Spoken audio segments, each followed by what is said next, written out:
Hola a todos, mi nombre es Ruder, bienvenidos al primer episodio de nuestro podcast, ¿Qué hay que pensar?, el cual está orientado en la psicología del desarrollo. Hoy hablaremos de un tema muy interesante, el cual es el desarrollo psicosocial en la primera etapa de los niños. Para discutir sobre este tema, hoy me acompañan mis compañeros de la Facultad de Psicología de la UTH, Axel Osorto y Edison Rivera. Bueno, creo, chicos, que ustedes seguramente han escuchado que esta etapa es bastante importante en la primera etapa de los niños y creo que es fundamental en la vida de cualquier persona. Pero, ¿qué será lo que pasa en el cerebro de los niños? ¿Cómo se desarrollarán sus emociones o a largo plazo cómo nos puede eso contribuir como personas? Bueno, yo creo que para comenzar ahora tenemos que definir lo que es el desarrollo psicosocial. Desde que nacen, desde los primeros meses, los niños comenzarán a desarrollar una personalidad única, compuesta por sus emociones, su temperamento, sus pensamientos y sus conductas. Aunque estas suelen seguir patrones generales, las diferencias individuales se harán evidentes. Esto debido a la variación que ejerce tanto la genética como el medio ambiente. Los niños desde que nacen están bastante sujetos a la interacción con su entorno. A esto se le conoce como influencia social. Entre estos dos conceptos, entre la influencia social y la combinación de las emociones, los pensamientos, el temperamento y la conducta, se crea el desarrollo psicosocial. Claro, creo que para empezar, creo que todo el mundo ve a los bebés como seres inofensivos que solo comen y duermen, pero creo que desde esa etapa ya los niños ya empiezan a construir una visión del mundo, algo que ya definen como realidad para ellos. Y a lo largo de la vida ya ellos ya empiezan a construir con experiencias y sus circunstancias y el ámbito cultural y social que nos rodea. Me gustaría destacar el tema de la crianza en este punto, porque hablando ya en el ámbito del desarrollo psicosocial, el tema de la crianza no tiene que ver mucho con que un padre logre hacer que un bebé logre sobrevivir, sino que también pueda construir un ser humano funcional y que aporte para la sociedad, ¿me entienden? Porque el saber estimular a un niño de diferentes formas, el saber comprenderlo y saber cómo su cerebro se va desarrollando específicamente desde el nacimiento hasta los 3 años, como en este tema que estamos abarcando, va a ayudarlo a desarrollarse y a crecer de una manera en la que aporte a la sociedad y no sea un ser humano no tan eficiente como se esperaría en ese entonces. Sí, como menciona Axel, el temperamento y algunas otras circunstancias que si el niño no logra expresarse bien puede causar bastante problemas a lo largo de su desarrollo. Pues por eso, para entender bastante bien esta etapa, nosotros explicaremos lo que son las emociones, también veremos el temperamento y cómo este influye en cómo reaccionan los niños ante los estímulos. Luego seguiremos con las primeras experiencias sociales y diferentes aspectos en su desarrollo cognitivo. También veremos las diferencias entre los niños y las niñas y cómo incluso los padres pueden influir en ello. Y terminaremos con un tema bastante importante que suele influir y que muchas veces incluso no nos damos cuenta que se lo hacemos a los niños, que es el maltrato. Por eso, para dar comienzo, pues nosotros preparamos un video de un extracto de la película que todos conocemos, de Intensamente, que escogimos este video especialmente porque creemos que da una buena representación y sobre todo la importancia que tienen las emociones al inicio de la vida del infante. Sí, desde que nacemos y lo primero que experimentamos, ¿verdad? Muy poético al principio, claro, ese es el propósito ya que es una película infantil.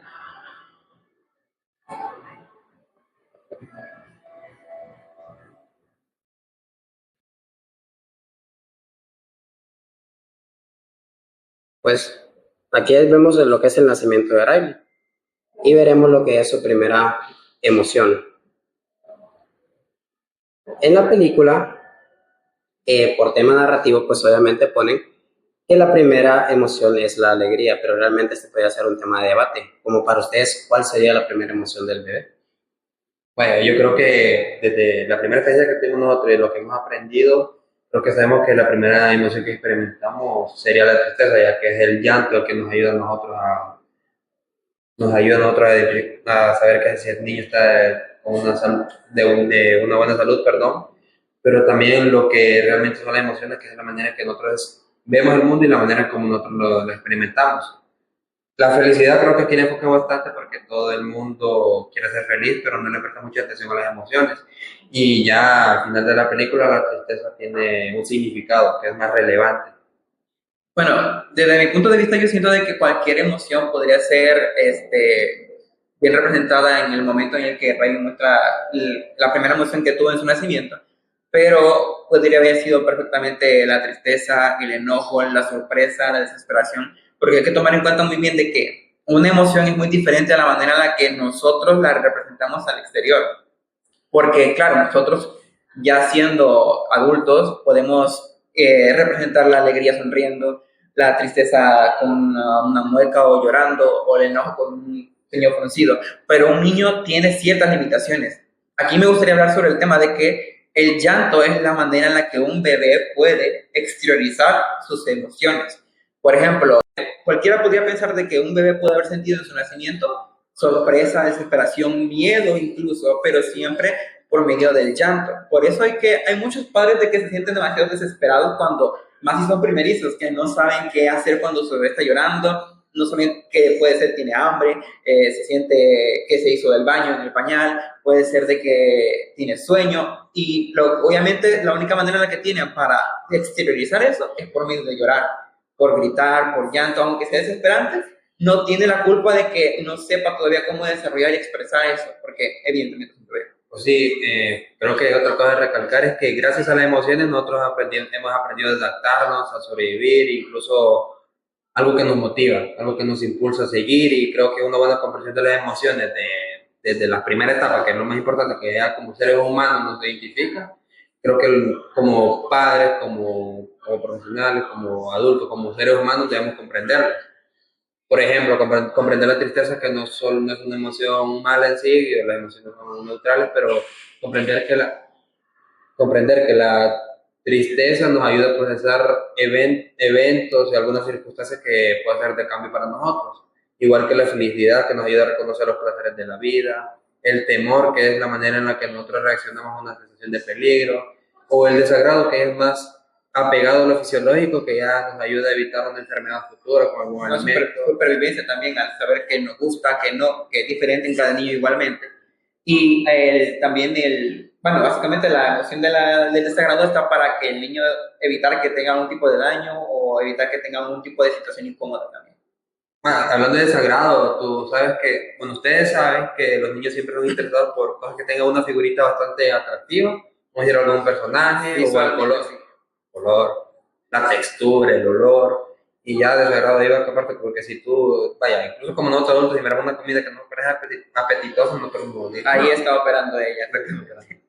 A mí me sucede bastante con el yogur. Yo soy una persona que en el tema de comida yo no soporto la comida con yogur. Incluso yo puedo estar comiendo algo y me puede saber bien, pero si yo sé que eso tiene yogur, pero es por la textura que tiene no o puedo seguir sabor. O por el olor. Eso en cada quien es diferente. No tienes una comida que no te guste o que el sabor o la textura no la soportas. Alguna verdura como la papaya o la flor, así. Yo con el aguacate, mi familia siempre me inculcó que comer aguacate porque ellos desde siempre han comido, todos comen aguacate en mi casa, menos yo. Y cuando yo intenté, porque me sentí mal de que me culparan por eso, intenté comerlo en un desayuno, no lo pasaba. Terminé botándolo porque no me gustaba. Y ya, respetan ese tipo de opiniones y demás, pero es que cada quien tiene un tipo de alimento en el que no le gusta, de que tienen efectos o reacciones diferentes fisiológicas en cada quien. Y vaya, hablando de eso, hay familias en Honduras conocidos que si a un niño de la familia no le gusta cierto alimento, él le dice, no, qué bueno gustoso que esto y lo otro, y ya como que el niño empieza a sentirse un poquito mal, como que si no respeta sus gustos. Y es natural porque hay veces que nosotros no toleramos ciertos sabores, por ejemplo, yo el amargo casi no lo tolero. Es que el tema de la alimentación es muy importante en los niños más si son pequeños porque tiene que ver mucho con su desarrollo. Y muchas veces un padre no reacciona o no se da cuenta de que eso puede afectar, incluso no solo fisiológicamente, sino mentalmente, porque está ya desarrollando un tipo de vergüenza o culpa en el infante. Y hay que saber, aunque distinguir asimilar de que es muy igual a cuando a ti no te gusta una prenda, no te gusta un tipo de género musical. La comida es lo mismo, porque es algo que estamos ingiriendo, que estamos saboreando, es un sentido. Sí. Bueno, con la música hay música que nosotros preferimos más, ¿verdad, Axel? Sí, todos estos gustos los desarrollamos normalmente, perdón, en la primera infancia, por eso son tan importantes prestarles atención a las emociones. En la película nos introducen a lo que es las emociones básicas, las 5 primeras emociones básicas, que son pues la alegría, la tristeza, el miedo, el enojo y el desagrado. Pero a medida que el niño, digamos, se va desarrollando cognitivamente, él va a ir desarrollando otro tipo de emociones. Cuando ellos comienzan a tener una conciencia de sí mismos, ellos comenzarán a desarrollar las emociones de bochorno, la envidia, lo que tú me decías, incluso el orgullo. Vergüenza del bochorno, ¿no? Vergüenza es sinónimo de bochorno. Sí. Y pues como veíamos en la película, si nos recordamos o al menos prestaron atención, hay 2 signos que Riley da a la hora de expresar sus emociones. Los primeros 2 ya los comentó incluso el compañero de Nelson, que son pues el llanto y la risa.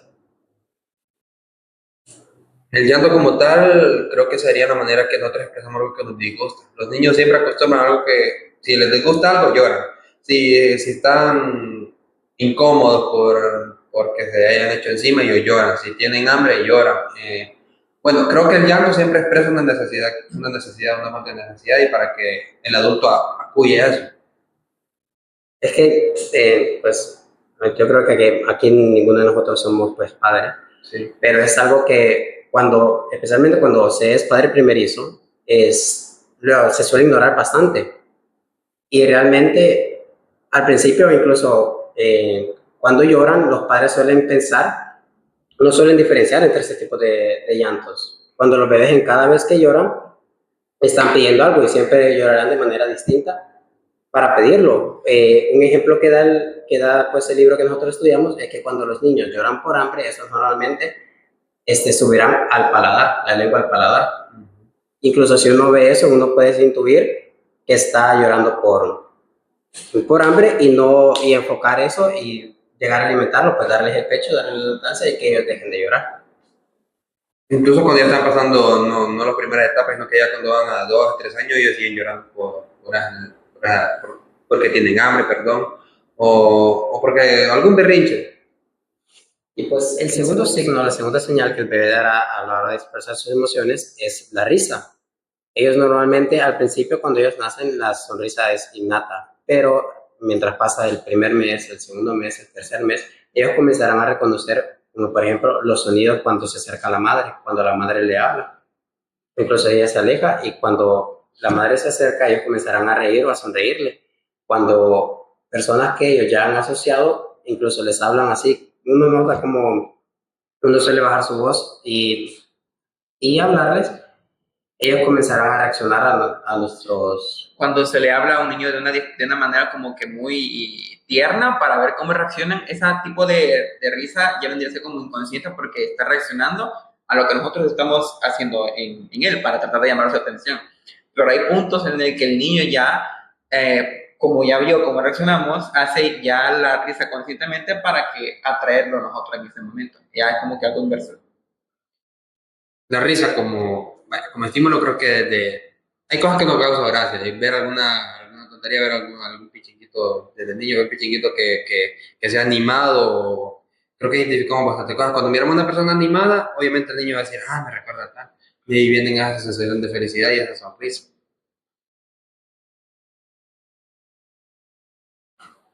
Pero, bueno, hablando del temperamento, creo que todos los niños tienen un temperamento bastante... Bueno, reaccionan de ciertas maneras. Hay niños más difíciles que otros. Sí. Que realmente, pues, el temperamento es un tema que la gente suele confundir bastante. El temperamento tiene que ver en cómo el niño reacciona a su entorno. Unos niños reaccionarán de manera más agresiva, otros de manera más pacífica, y todos estos tendrán que ver con sus temperamentos. En Nueva York se hizo un estudio longitudinal donde se mostraron tres tendencias, los que son los niños fáciles, los niños difíciles y los niños, por así decirlo, que tardan en reaccionar. Pues los niños fáciles normalmente ellos tendrán un temperamento pasible. Ellos serán tranquilos o cuando lloran, porque realmente todo bebé va a llorar, pero son rápidos a la hora de calmarse. Ellos son rápidos, o incluso cuando los padres le hablan, ellos reaccionan rápidamente al estímulo que está dando el padre. Luego seguimos con los niños difíciles, que pues estos serán los que se tarden. Ellos, incluso muchos niños, tendrán a alejarse, ellos no querrán estar con nadie y ellos querrán jugar solo. Incluso hay veces que sucede con el propio cuidador. Normalmente son esta clase de niños los que los padres suelen tener bastantes problemas con ellos, que se quejan, como tú decías, de que por qué no se calla o por qué incluso a veces cuando llegan sus primos, otros niños y no salen a jugar, que piensan que hay algo mal, pero realmente simplemente es su forma de ser, porque el temperamento es una característica que se hereda de los padres. Es algo biológico. Es algo biológico. Y también podríamos decirlo que también es una actitud defensiva, ¿cierto? Porque si un niño no quiere compartir algo con un niño, seguro él quiere su espacio. Lo que se respetaría. Como mencionamos anteriormente, vendría a entrar también el tema de los gustos, la incomodidad, lo que los atrae y lo que no, porque como ya mencionamos con la ropa, música, la comida, también tiene que ver con situaciones, qué es lo que nos gusta hacer, con quién nos gusta estar, con quién nos sentimos cómodos y con quién no. Y como adultos, yo creo que en el trabajo hay personas con las que nosotros frecuentamos alguna vez y ya después, cuando ya vamos conociendo, les digo, no me suma, no me contribuye en algo y creo que ya sería mejor agregarme por su conducta. Nos sentimos cómodos y a la vez incómodos por ciertas situaciones y circunstancias. Vaya, poniendo en un contexto social, volviendo a los niños, vaya, cuando uno va de compra con sus padres al mercado, hay muchas veces que he visto yo que niños hacen berrinche en la calle porque quieren tal cosa y los padres le dicen que no. Y los niños se arrastran en el suelo y empiezan a llorar y los padres no saben qué hacer, rodeados de otras personas. Hay veces que algunos les pegan o incluso los regañan, incluso ignoran el hecho y se lo llevan a ver. O los avergüenzan. Los avergüenzan también. Y ahí va el temperamento, la manera en que el padre reacciona y cómo le enseña al niño. Por ejemplo, a mí, mi padre, cuando yo decía que quería algo, él me decía que no era momento y que él no tenía dinero y que íbamos a hacer otras cosas. Pero ya cuando pasaba el tiempo, si él tenía la voluntad de comprarme lo que yo quería, lo compraba. Pero aún así, después de comprarme eso, diciéndome que había un momento para todo y que no todas las veces se podría. Es que también aquí hay que darle mucha importancia al tema de el por qué, porque muchas veces muchos padres, con el suficiente hecho de decir, no, yo soy tu padre y me haces caso, o porque yo lo digo, pero para que el niño entienda, o para que el niño sea un poquito más resiliente y escoja por su propia cuenta el obedecer, yo siento que hace falta el explicarle la razón del por qué el que haga esto está mal, el que por qué en este momento no es adecuado que haga esto, en el por qué aquí, justamente en este lugar, no puede actuar de esa forma o no puede tener lo que siempre va a querer, porque hay que enseñarles de que no siempre va a tener lo que quiere. Ahí va la autoridad del padre, que hay que enseñar al niño con respeto y con educación que hay cosas que él no puede hacer y que vea que están mal, también sin avergonzarlo. Aunque hay niños, es cierto que hay veces que son difíciles. Y que tiene que ver mucho también con el tipo de ambiente que los padres le propicien al niño, más si es un niño difícil. Hay que encontrar una manera en la que es un ambiente, ¿vale? Un espacio, una manera de crianza, un tipo de, podemos decirlo, amabilidad, para que él se sienta más cómodo y escuchado también. Imagínate como padre y ver que tu niño tiene un mal carácter y que tú se lo demuestras con mal carácter también. La manera en que tú reaccionas, él lo va a reflejar también. Sí, los niños... Y va a haber disculpa que te interrumpa, va a haber como una contingencia ahí de carácter. Sí, porque los niños aprenden todo de los adultos, de las personas que están a su alrededor. Si un adulto actúa de esta forma, el niño va a entender de que está bien actuar de esta forma ante ciertas circunstancias. Por ejemplo, ante el enojo, por ejemplo, decir alguna grosería, pensará que está bien porque un adulto lo hace. Si está llorando, se siente mal y ve que su padre no libera esa emoción, dirá que no, yo no lo puedo hacer porque no está bien. Porque vi que un adulto, que es mi tutor, mi padre, madre, por ejemplo, no lo hace, yo porque tendría que hacerlo, porque está aprendiendo en ese momento. Y los niños, me gusta pensar que los niños en esa edad, en esa época, son como una esponja, absorben todo. Sí, realmente es bastante importante que los padres orienten a sus niños a aprender a controlar tanto sus emociones como su temperamento. Yo tengo una hermana menor, que ella pues actualmente ya tiene 7 años, ella, podemos decir, ya pasó lo que es esa etapa. Pero mientras ella crecía, yo creo que no se le enseñó a cómo manejar su adopción. Ella normalmente, cuando uno le dice que no, ella o comienza a hacer berrinche. Antes lloraba, pues ahora como ya está más grande, ya sabe que el llorar no le va a ayudar mucho. Pero sí que suele fungir la voz o incluso lo que se le conoce como la ley del hielo. Que te ignora ya. Sí, te ignora, quiero saber de sí. ti ya. Y esto suele, pues normalmente se lo hace a uno, pero hay ocasiones que incluso se lo hace a mi mamá. Y yo creo que pues, normalmente pues la madre suele ser la figura de autoridad, que se lo haga a ella quiere decir que mi madre no le enseñó a ella cómo reaccionar cuando alguien le dice que no. Que hay en ocasiones en las que simplemente no se le va a poder cumplir lo que ella pide. Sí, o sea que no, en la vida nunca se van a cumplir todas nuestras exigencias. O sea, uno tiene que empezar a reconocer que hay veces que hay cosas que vamos a querer y desear, tanto como objetos físicos, o sea, así, tanto como en lo emocional. Hay cosas que jamás se van a poder cumplir y hay que entender eso.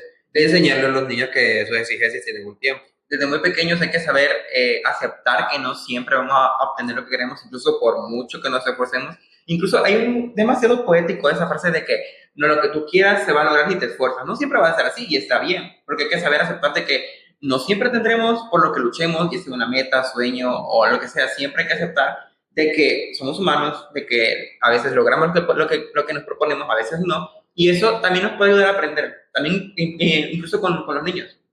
No siempre hay que tomar las pérdidas o las derrotas como algo malo, porque siempre podemos sacar provecho de eso. Por ejemplo, siempre hay que intentar. Si intentas y no funcionó, por lo menos tú hiciste el intento y lo intentaste, vaya. O sea, al final, si lo consigues o no lo consigues, tuviste el valor de intentarlo, ¿no? Es lo que quiero decir. Esta es la frase de yo no pierdo, yo gano o aprendo. Exactamente. Esto es lo que nos diferencia a nosotros de las demás especies, que nosotros estamos constantemente aprendiendo. Y algo que es vital que los niños aprendan en esta etapa es pues la confianza. Sí, porque la confianza puede ayudar a que el temperamento no sea tan... Bueno, la confianza se desarrolla más que todo cuando tiene que ver mucho el cuidador. Vaya, cuando el niño está pequeño, cuando es un bebé, sí es cierto de que se podría decir como un ser indefenso, porque lo es. Y cuando el cuidador se desempeña de una manera efectiva, cuando le da atención, le da amor, le da cuidados, pues el bebé va a desarrollar una confianza. Eso tiene que ver mucho con uno de las etapas psicosociales de Erikson, exactamente, en el que está la confianza y la desconfianza. La tendencia sintónica es la confianza y la distónica sería la desconfianza. Ahí es cuando, dependiendo de cómo es que el niño es cuidado, es atendido, se le da el amor que necesita un bebé en ese entonces, va a desarrollar eso de confianza con sus cuidadores. Por ejemplo, cuando un niño hace un dibujo y dice, mira papá, mira mamá, pero si lo ignoras. Y hay que tomar en cuenta también de que cuando se lleva muy bien a cabo la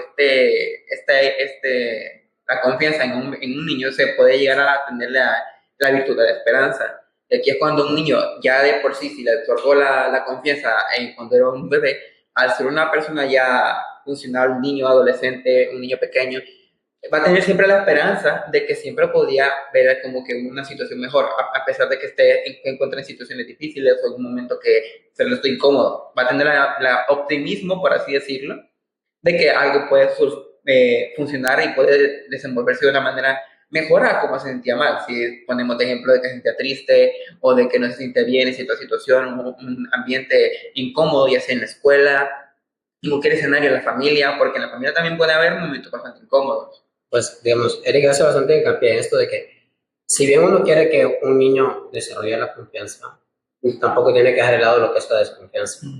Porque la desconfianza le ayuda al niño a evitar peligros como cuando un extraño,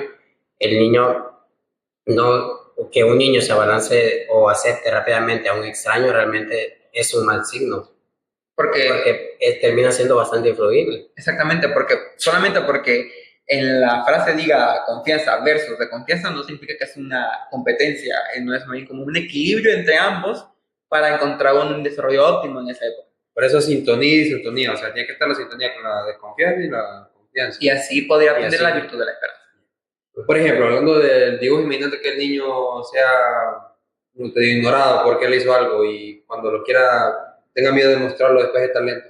¿Qué tal que él sea talentoso en el dibujo y por miedo que su padre lo ignoró, cree que todo el mundo lo ignora y está haciendo algo mal? O pongamos un ejemplo hipotético en el que un niño quiere la atención de sus padres de cierta forma, ya sea como dijiste anteriormente, un dibujo, pero los padres no le den la atención suficiente, buscará la atención en otra parte. Y no sabemos si esa atención sería la adecuada o sea de una persona correcta, porque también hay que, como dijo Axel hace rato, tendría que encontrar un equilibrio para que no se perjudique al bebé en ese entonces. Ese tipo de conductas también influye bastante en lo que es el apego. Digamos, el apego que pues conocemos que es el vínculo este que el niño crea entre su cuidador. Y cuando un niño es, digamos, en este caso ignorado, normalmente desarrollará un apego resistente. Que esto quiere decir que él le será indiferente a su cuidador. Aclaremos que el apego está desde el primer momento en que nace el niño, por ejemplo, cuando la doctora ya le pone al bebé en el pecho de la madre, ya está de apego, ya está ese vínculo, y conforme él vaya creciendo, él ya tiene que tener confianza con la mamá porque es el cuidador que más... Al momento del parto es esencial dejar, aunque ya en el momento del parto al salir, el bebé tiene que tener un tiempo determinado con la mamá para desarrollar ese apego. Yo creo que ronda entre los 10 minutos por ahí que el bebé tiene que tener. Sí, porque para que escuche el latido de del corazón de la madre y ya esté el más tranquilo. Claro, y después ya los doctores pueden proceder a Y el primer contacto con su pecho. el primer contacto. También. Exacto. Ahí como se puede ver en la imagen. Sí, pues la imagen tenemos aquí. También se hizo un estudio pues para buscar los distintos tipos de apego. Tenemos el apego seguro, que es que primero hay que explicar el experimento como tal. El experimento fue hecho por la doctora Mary Ainsworth, que pues ella creó lo que se conoce como la situación extraña, que básicamente ponían primero a jugar al niño con su cuidador principal y veían cómo reaccionaba tanto cuando su cuidador se iba como cuando entraba un extraño a jugar con él y ver los diferentes tipos de apegos que esto tenía. Pues el apego que uno normalmente quiere conseguir con el niño es lo que es el apego seguro, que si bien el niño cuando se va al cuidador principalmente, él va a llorar, sí, pero él rápidamente sabrá ajustar sus emociones y manejar mejor esa situación extraña que se le presenta.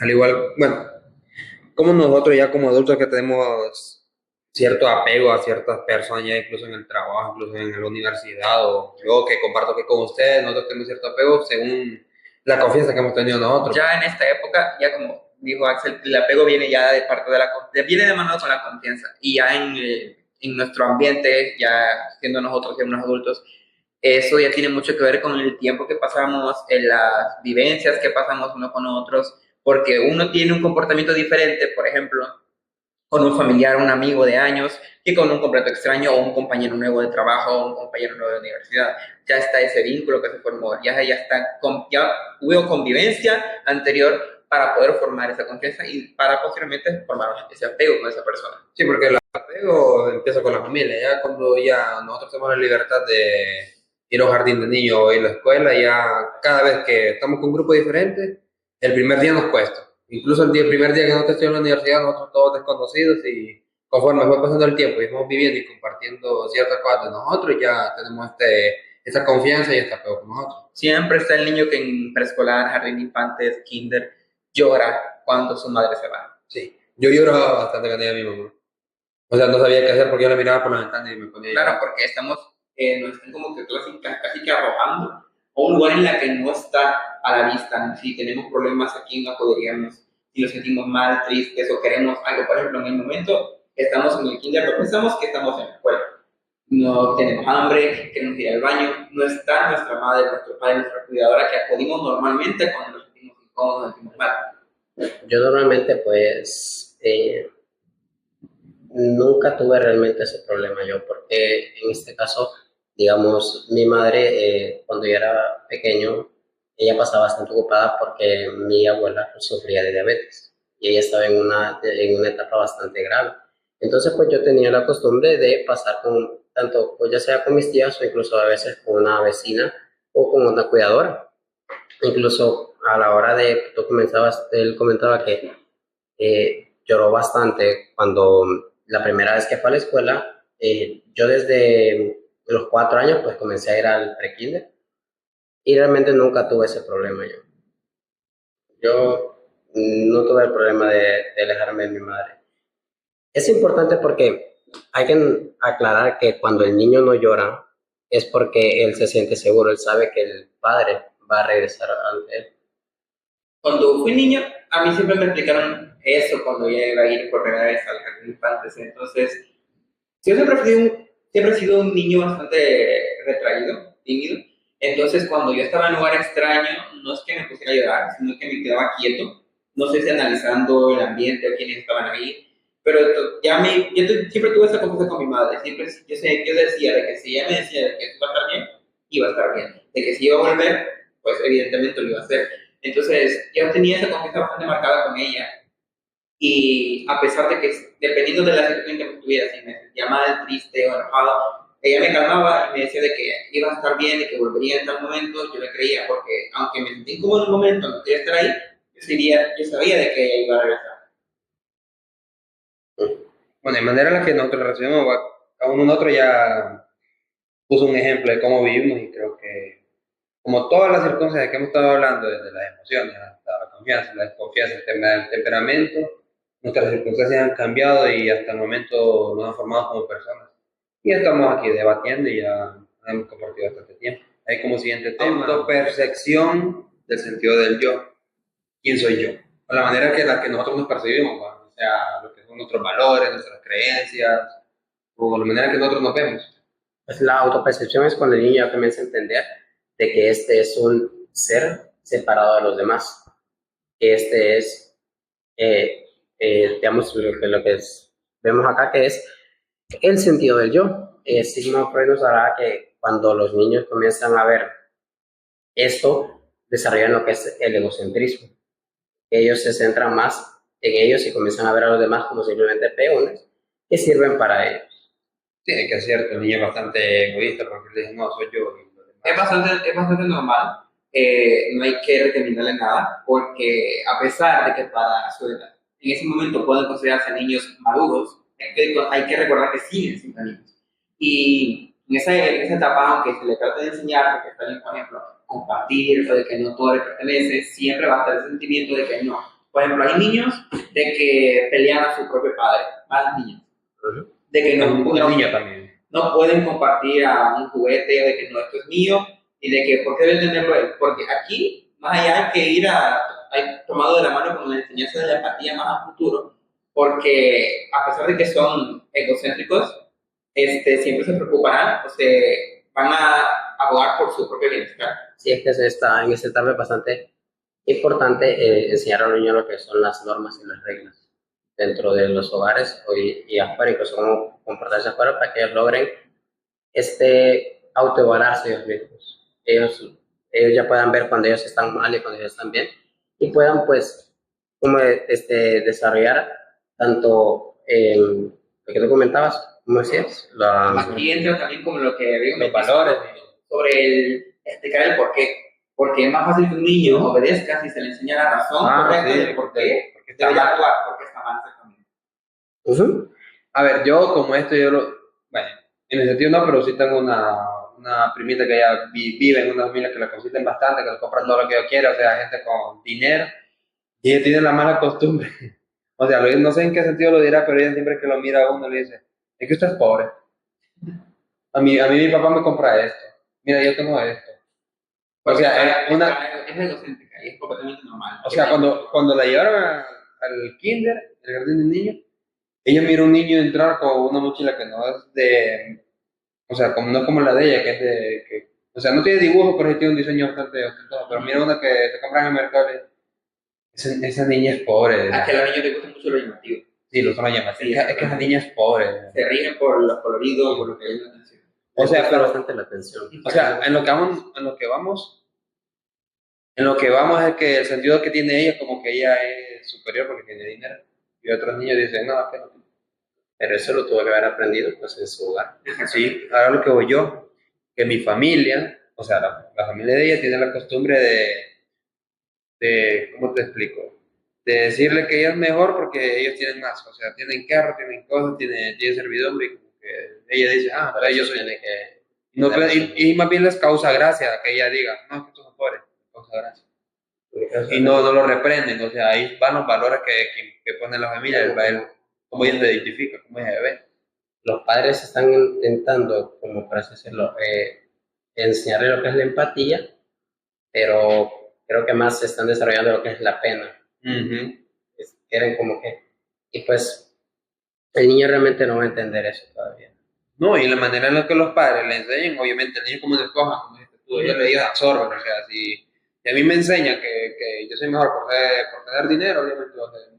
Exactamente, porque posiblemente la niña pudo haber visto que el padre o la madre o un adulto de autoridad en su hogar actuó, dijo algún comentario de esa forma y pudo haberlo replicado o imitado. Un ejemplo que te puedo poner es que como cuando un padre dice una mala palabra y el niño la dice y el padre lo regaña y el niño le pregunta, se empieza a cuestionar, ¿y tú por qué la dices? La crianza va a partir del ejemplo. Como por ejemplo, o sea, decir, estimular una respuesta. O sea, si dice una mala palabra hay gente que dice, ah, bravo, bravo. O sea, ya el niño siente que está seguro por decir algo así, ¿no? Pues entonces, realmente en todo lo que hemos estado hablando, podemos notar la gran influencia que tienen los padres. Los padres, puesto pues porque ellos, los padres, terminan siendo lo que son el primer contacto del niño con su entorno, o sea, las primeras experiencias sociales. Las primeras experiencias sociales que tenemos, que es como convivimos con nuestros hermanos, cómo miramos a nuestros tíos, a nuestros abuelos, a nuestros propios padres. Ay, A fin de cuentas somos seres sociales, tenemos que estar en contacto y en constante comunicación con el resto de las personas. Y un bebé, un niño, las primeras personas que tiene para hacer eso es su propia familia. como dijo Edison, somos seres interpersonales, necesitamos unos a otros. Incluso también como en las primeras experiencias sociales, el tema de los hermanos. Muchas veces incluso la diferencia que hay entre ser el primero, el de en medio, el menor o incluso ser hijos únicos. Normalmente al primero se le suele cargar con bastantes expectativas. Y Cuando tiene un hijo menor, se le da atención. Y es muy chocante cuando uno, por ejemplo, es hijo menor y pasa después a ser hijo del medio. Porque ya como que te bajan a tu burbuja, ya no estás en la nube en la que estabas antes. Ya la atención, por otra razón también, pasa a ser al bebé recién nacido que acaba de llegar. Y uno cuando es hijo del medio piensa, ¿qué pasó? Sí. ¿Quién es esta persona? ¿Quién me está robando la atención? Y ahí es cuando nosotros nos damos cuenta de que muchas personas se rigen a la sociedad, se relacionan con los demás, y hay una diferencia cuando eres, por ejemplo, hija única, hijo único, cuando tienes tantos tipos de hermanos, cuando eres la menor, y más cuando incluso cuando eres la mayor o el mayor, pero destaco la mayor, porque si eres una hija mayor, tienden a pasarte la responsabilidad de cuidar a los hijos. Sí, o sea, por ejemplo, si nosotros somos los mayores, nuestros padres pasan trabajando, nos dan la responsabilidad, nunca te queda lo que nos sacan. Y como que hay mucha presión ahí, porque imagínate que un niño pase todo el tiempo cuidando a sus hermanitos, ya él no tiene una dependencia de sí mismo y no que los demás. a mí me sucedió bastante eso. Como comenté antes, yo tengo una hermana y ella nació en el 2017. Ella nació lo que es, pues yo en ese momento, es verdad que todavía seguía estudiando, pero fue justo cuando cayó el COVID, entonces a mí me tocó bastante, al ser el mayor, yo en ese momento tenía 17 años, ya tenía 2 años, yo era la persona que me quedaba con ella a cuidarla, pues, para también ayudar en la casa. Así como yo no tuve como decir así un vínculo con mis hermanos, los varones, o sea, oye, yo porque no me crecí con ellos, ellos crecieron con uno se creó con el papá de él porque yo soy hijo de una familia diferente solo con de mi mamá y mi otro hermano que está con una tía de él y así como Es decir, no tuve vínculo con ellos, pero como que yo soy bastante diferente porque soy bastante educado y como ellos no tuvieron el vínculo con mi madre. Hubo diferencia y tuvo el tiempo adecuado como para poder relacionarse por diferentes aspectos. Y también las Eh, edades. Exactamente. Influyen mucho las edades. Como por ejemplo, yo tengo también un hermano menor, pero él simplemente es 2 años menor que mí. Entonces, prácticamente nosotros nos hemos quedado juntos. Hemos sido uña y mugre, siempre. De hecho, creo que nunca habíamos, hasta hace poco, y creo que cuando cumplí los 20 años fue la primera vez que nosotros pasamos más de una semana separados. Un ejemplo podía dar en mi caso, de que yo soy 2 años mayor que mi hermana, solo nos llevamos eso. Y de ella a mi segundo hermano, que sigue después de ella, pasaron 7 años. Después de él vino otro, 2 años menor que él. Estamos como que en una categoría parecida, pero la separación entre los dos grupos de dos, está bastante alta. Entonces, entre ellos se suelen relacionar más, se entienden más, saben la manera en que se hablan, se comprenden, y yo con mi hermana es más parecido, son un poquito más pegados en ese aspecto. Lo que quería que recalcar yo con lo de mi hermano es que como que, vaya, de las primeras experiencias sociales, ellos no convivieron con mi mamá. O sea, como que no tienen vínculo, tienen vínculo con otra persona. Pero lo que voy yo, que hay de mi parte, como un sentimiento bastante hipócrita decirlo así, que yo les diga que los quiero cuando yo nunca viví con ellos. O sea, los vine conociendo ya cuando yo tenía una edad bastante avanzada, como de 10 a 12 años, y de decirme a mí que los tengo que querer porque son mi hermano. Bueno, sí, claramente las primeras experiencias sociales del niño tienen mucho que ver con qué personas se relaciona, y aquí vamos de nuevo, sí, las convivencias llevan a la confianza y la confianza lleva al apego que podemos sentir con las diferentes miembros de nuestra familia. Y por ese mismo sentido lo menciono, porque si tú no tienes esa experiencia, no puedes llegar a esa parte de tu vida, o sea, como que no hay cierta sincronía. No sé, porque aunque yo tengo otro hermano, pero yo incluso nunca le he visto ni la cara de mis hermanos. Entonces, a ese pues, cuando me preguntan los hermanos, yo simplemente suelo mencionar pues a mi hermano que me decía de 2 años y a la niña. El otro es niño. Yo no lo suelo mencionar porque es que para mí ni siquiera cuenta, yo nunca lo he conocido. Exactamente. No está esa convivencia que tuvieron que tener para que sean considerados hermanos. O sea, de sangre son, pero no está ese vínculo emocional que los debería vivir como hermanos. El respeto está, pero el vínculo emocional que tienen. La diferencia entre niños y niñas. Aquí, en el tema de la diferencia entre niños y niñas, podemos abordar de que aquí influye demasiado la sociedad, y los diferentes tipos de roles que se le asignan tanto a hombres como a mujeres, que desde muy pequeños ya se le asignan a un niño o Sí, una niña. porque realmente los niños cuando nacen, cuando estos son neonatales, podemos decirlo, ellos, la única diferencia creo que física que hay es que el cerebro de los niños suele ser ligeramente más grande que el de las niñas. Pero a partir de ahí, no, estas diferencias comenzarán a surgir especialmente a la hora del juego. Sí, porque, la diferencia entre los juegos entre las niñas y las niñas siempre van a estar apegadas a lo más tranquilo y el varón siempre a lo más imaginativo. Pero hay que tomar en cuenta, como dije antes, de que están regidas por eso, porque posiblemente lo más seguro es que los padres le inculcaron que tenía que ser de esa forma. Porque normalmente, dime tú, si el niño ya tiene, por ejemplo, unos 2, 3 años y su cumpleaños es una niña, que normalmente va a recibir regalos en su mayoría. Muñequitas, cocinitas, todas así. Y si es varón, Carros, figuras de acción, Pelotas de fútbol. ya los roles de género están muy marcados ya desde muy temprana edad. Es como que dice la sociedad, este niño, por ser niño, tiene que hacer esto, tiene que jugar con eso. Y incluso afecta demasiado la salud mental del niño y la niña, porque ya se está proporcionando expectativas a su crecimiento. Porque ¿qué puede hacer un niño? El niño no está pidiendo, él solo quiere jugar, él solo piensa, es un juguete, me gusta, quiero jugar. Pero eso no pasa por la mente de un adulto. Realmente en ellos pues no existe este concepto de niño y niño.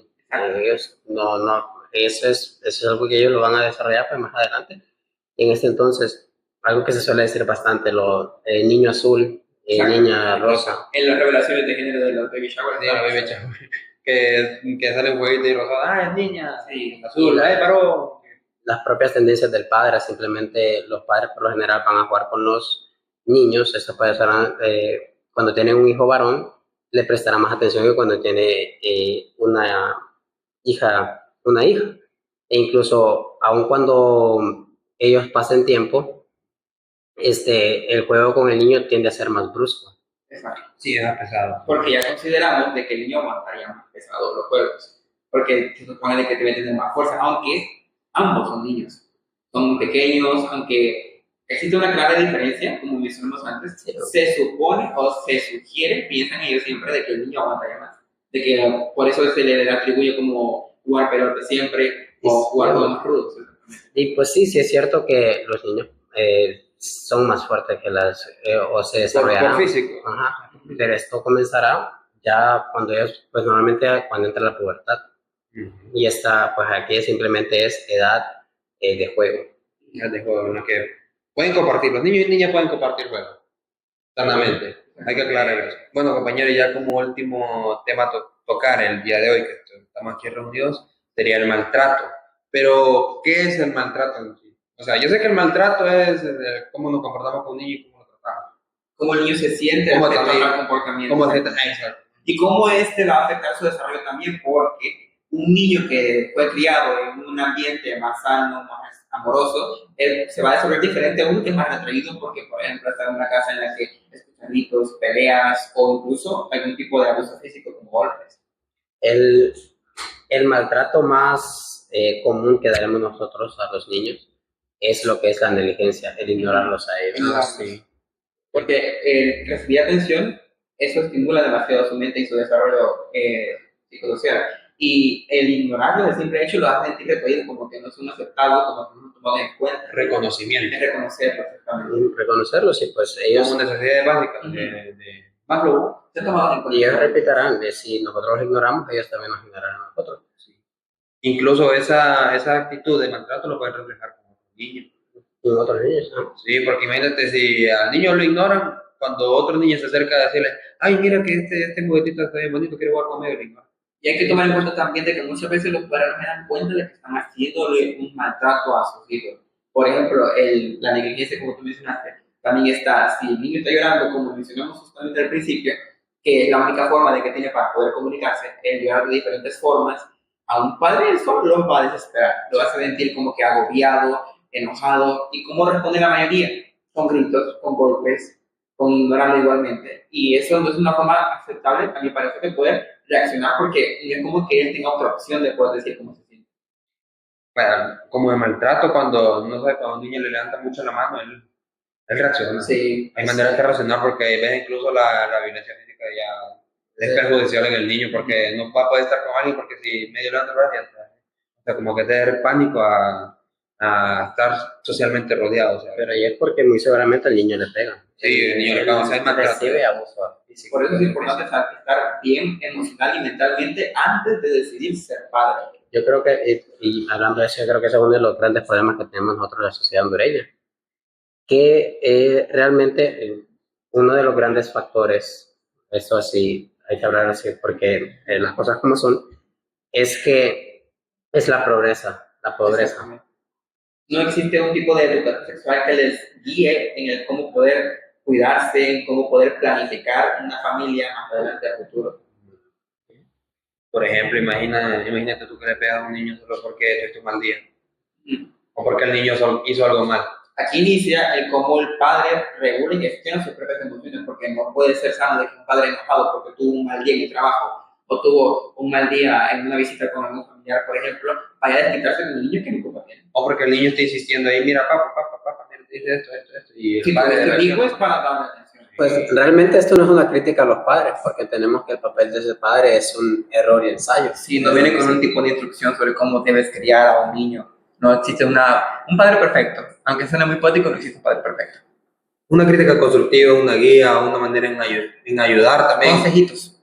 O sea, el sentido del podcast de lo que estamos reunidos aquí es para que entiendan, para también informar, para que este tema tenga cierta relevancia, o sea, que piensen bien en lo que es los niños, los bebés, los niños, la adolescencia, los jóvenes adultos, los ancianos.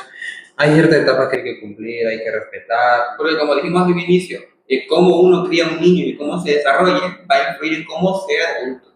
Porque la personalidad se va formando ahí y en cómo se vaya desarrollando va a ver cómo se relaciona en escuela, colegio, universidad, bachillerato, trabajo, En todas partes. y en lo que va a aportar a la sociedad. Exactamente. Y para que la sociedad sea funcional, hay que crear seres capacitados, seres funcionales que aporten y que ayuden. Bueno, chicos, muchas gracias a ustedes por este tiempo que compartimos aquí. Fue agradable. Muy agradable, gracias, Nelson. Axel, espero que en el siguiente episodio toquemos otro tema bastante De igual importancia. de igual importancia, y pues les deseo feliz tarde y gracias. Muchas gracias. Este ha sido el primer episodio del podcast. Este ha Sí, sido gracias. El primer episodio Este ha de sido- ¿Qué hay que pensar? Bravo, gracias. ¿Ya?